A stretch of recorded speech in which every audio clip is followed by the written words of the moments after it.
Madate TV.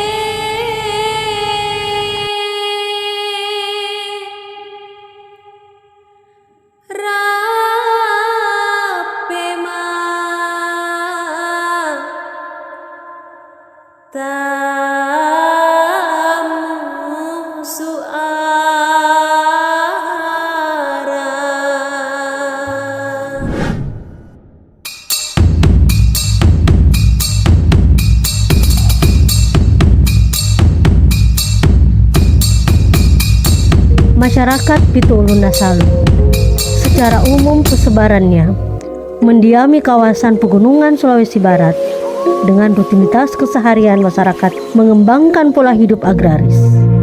Olehnya, masyarakat Pitu Ulun Nasalu memiliki keterikatan batiniah dengan alam lingkungan pertaniannya yang terejawantah. Pada prosesi tradisi pasca panen, menggelar pesta adat meriah sebagai ucapan syukur. Tradisi ini salah satunya berkembang di daerah Rantebulahan yang dalam bahasa setempat disebut Pesta Adat Malangi. Sebagai tingkah laku spiritual, ucapan kegembiraan rasa syukur segenap jiwa kepada Dewata pemilik alam atas limpahan kebaikan kaitannya alam pertanian. Prosesi upacara Pesta Adat Malangi dilakukan dengan menggelar sesembahan dan mengorbankan hewan terbaik pada puncak acara. Hewan yang memiliki nilai tertinggi adalah kerbau yang menyimbolkan kebesaran. Hewan kerbau sendiri dalam perspektif adat memiliki tingkatan dengan klasifikasi dilihat dari tanda-tanda tertentu pada tubuh kerbau, termasuk corak dan warna kulit yang secara tidak langsung membahasakan ketinggian derajat seorang bangsawan pemilik kerbau. Jadi, siapa yang mengorbankan kerbau berkelas spesial dan tentu saja paling mahal, maka menjadi gengsi tersendiri di kalangan bangsawan. Terekam jelas dalam ingatan kolektif yang tersampaikan pada tradisi lisan atau pau-pau di Ulun Nasalu. Dikisahkan bahwa suatu ketika berlangsung pesta adat Malangi di tempat yang disepakati dalam kawasan adat Rantebulahan. Masing-masing kelompok keluarga bangsawan adat Lembang Rantebulahan silih berganti menyodorkan sesembahan terbaiknya. Sesembahan terbaik adalah pertaruhan kelas sosial, gengsi, dan nama baik keluarga yang dengan sendirinya akan mengundang decap kagum masyarakat luas. Sesaat pesta telah usai, tersebutlah satu keluarga bangsawan datang terlambat. Berhubung area pesta masih terlihat ramai, disertai kesibukan aktivitas orang-orang di atas rumah panggung sebagai titik utama hajatan ini. Dengan langkah pasti, Tomakaka yang terlambat ini mendekati tangga dengan niat bergabung bersama Tomakaka lain di atas rumah. Tapi alangkah tersinggungnya bangsawan ini, sebab belum juga ia menaiki anak tangga. Dari atas rumah, debu beserta sisa-sisa pesta berjatuhan ke bawah dan mengenai tubuhnya. Bangsawan ini merasa dipermalukan dan tidak dihargai. Tokoh adat ini tidak mengetahui bila orang-orang di atas rumah sebenarnya telah berkemas, merapikan segala sesuatunya, tanda hajatan Malangi usai sudah. Lalu dengan geram, bangsawan ini beranjak pulang dan mengadukan kejadian ini kepada tetua di lingkungan adatnya. Singkat cerita, keluarga ini juga mengundang semua halayak seantero Rantebulahan untuk menghadiri pesta adat Malangi di kediamannya. Pesta kali ini tidak lagi murni sebagai hajatan ucapan rasa syukur tak terkira kepada Sang Pencipta dan alam raya, melainkan penuh tendensi upaya balasan atas penghinaan yang diterima tempo hari. Hajatan berlangsung meriah. Sesembahan terbaik dipertontonkan. Bila selama ini puncak sesembahan pesta Malangi adalah mengorbankan kerbau kelas terbaik dengan jumlah besar. Hari itu, situasinya tak terkontrol dan penuh emosi. Pada puncak acara, seorang pria diarak ke tengah pesta.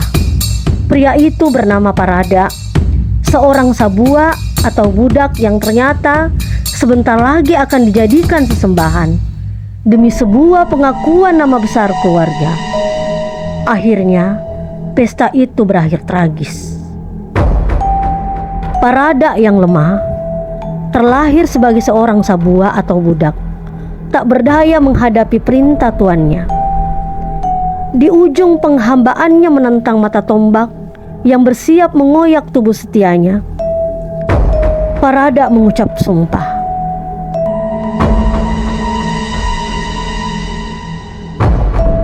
Bila inilah kebiasaan leluhur, maka kalian akan hidup sejahtera turun-temurun. Namun, bila ini ternyata menyalahi kebiasaan, maka kalian akan hidup seperti kayu, akan berpucuk pupus, akan bertangkai patah. Kalian tidak akan bertemu hidup sejahtera turun-temurun. Tanah dipijak, tanah pun ikut runtuh.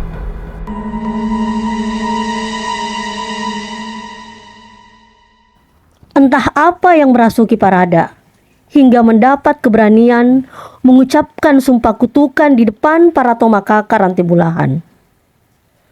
Suasana mencekam oleh suara hati seorang budak tak berdaya itu. Namun, tiada juga yang mampu menghalangi keputusan emosional tomakaka yang menjadi tuan Parada yang berhasrat saat itu hendak menegaskan derajat tinggi kebangsawanannya. Dan benar, hari itu jiwa hamba sahaya bernama Parada dipersembahkan kepada Dewata melalui mata tombak yang menghujani tubuh lemahnya. Kengerian upacara Tomalangi tahu menggetarkan ruang kesadaran, dan erangan Parada bersama sumpahnya terus terngiang menghantui kehidupan negeri rantai bulahan. Tak terperikan akan hal itu, akhirnya membuat satu kelompok keluarga tomakaka di rantai bulahan memilih meninggalkan tanah lembang rantai bulahan karena menganggap adat Malangi telah menyimpang dan ternoda yang tentu saja dapat mendatangkan bencana. Dalam perjalanan menghindari tulah kutukan sumpah dari Parada, rombongan tomakaka dipimpin Dep Pataji bersama saudaranya bernama Puan Nasoja Allo Pasau, masing-masing bersama pengikutnya dengan tujuan Marano. Rombongan ini sempat melintas di wilayah Aralle dan bertemu dengan Tomaindo Lembang Aralle. Atas kebaikan penguasa setempat, tomakaka dari rantai bulahan ini diminta untuk menetap saja di Aralle. Dep Pataji menempati daerah Salurindu, sedangkan Puan Nasoja Allo Pasau mendiami Uhaidao. Seiring waktu berlalu, makin eratlah pertalian antara Aralle dengan rantai bulahan melalui serangkaian ikatan pernikahan. Sebagai penutup, di balik kemeriahan pesta adat Malangi, ternyata dalam perjalanan sejarahnya terselip satu kisah tragis yang tak seorang pun akan mau mengulangnya. Sejak saat itu, tak ada lagi sesembahan berwujud manusia atau Malangi tahu di rantai bulahan.